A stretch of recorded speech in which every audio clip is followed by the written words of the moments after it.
So the advantage with this also, with that position as co-chair, is very strong for the country. One, it shows the country's leadership at global level, recognizing that Uganda is leading all the 102 countries, including USA, including Netherlands, Switzerland, UK, all of them, and our minister is the one chairing that coalition at their meetings. That's number one. But also we're taking advantage of that to showcase what we have, showcase our challenges, and showcase the local solutions that we're using. Countries are copying us right now, and countries are looking to come to Uganda for the example that we're having here. That's advantage one, leadership and being able to call partners and countries to ourselves. But the second one is that as a leader of the coalition, partners are looking at us, asking us for advice on where to invest. And the first thing when you're talking about that is you talk about yourself. And we've done this through the coalition. We can see we are relating very strongly with Climate Finance Unit and Minister of Water and Environment. And we see that the partners and countries that we're discussing with, Climate Finance Unit is following up and the funds are coming to our country. That's number one. But the third one is that as a leader, you have to do everything right. So ourselves and even our political leaders, including the minister, being a leader is helping him do better and to understand climate action. Before we used to think it was it, but now we're seeing it in our numbers. We've done what we call a climate change development report. We know what are our challenges here. We've looked at the investments that we want. We've done this with World Bank. We've done a climate change physical risk analysis. That's a report with IMF. And we've done others also.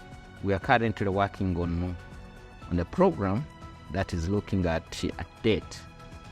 We are calling it, but it's a country proof, Uganda's country proof on debt sustainability analysis, including adaptation and resilience. We are showcasing it here. We are using our numbers to show that when you add resilience and adaptation investments in the debt sustainability framework, countries that are vulnerable and investing in adaptation and adaptation resilience can get a better portfolio, both in narrative way and numbers. We are doing it for Uganda, but we're escalating it to more countries so that countries can look at this, our counter-proof.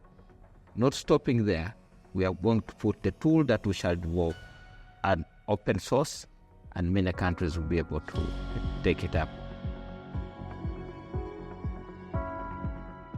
Climate Finance Unit, however, is around 4 years old now. It's still at infancy stage, but it's one of among the first in Africa, in most countries, and people are benchmarking here.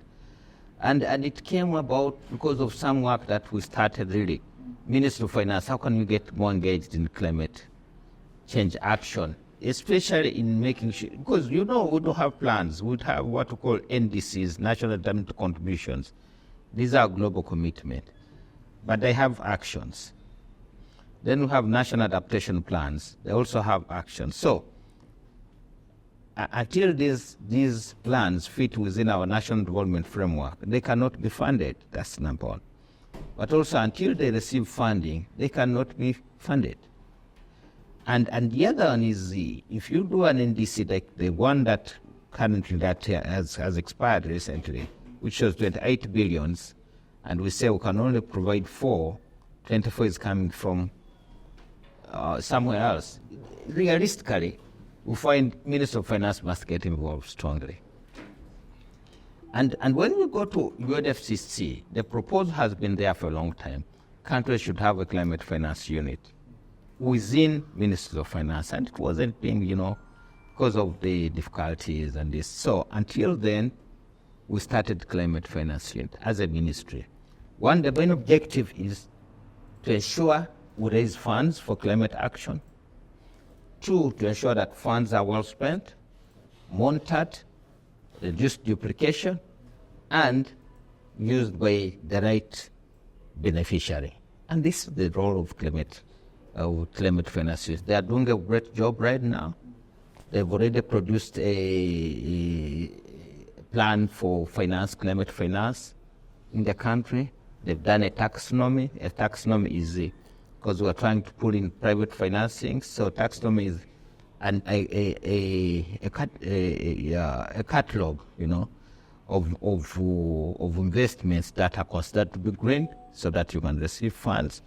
I've seen many countries like Zambia looking forward to coming and get experience from us here. Zambia, I've seen Togo, I've seen Liberia wanting to learn from us here and what we're doing.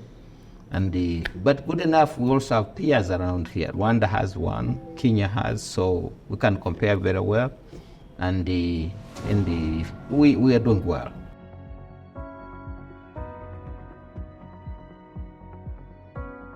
Positive and negative impact. Yeah, US is a big thing. Yes, it's a big impact. And the coalition is hosted by the World Bank and IMF as a secretariat, and the US's influence on World Bank and IMF is known by everybody. So once US pulled out of these climate things and it became a little hard for the bank. And that's the secretariat. But we managed, and that's when we were coming in. So we could see, but the bank can't say that, but you see it's a little hard, but they worked out. The leadership of the bank was very focused. The leadership of the fund was very focused. But what that meant, we had to step up. Instead of, we had to double work or triple. Good enough, that's when you see Denmark coming to support us. People coming to support us.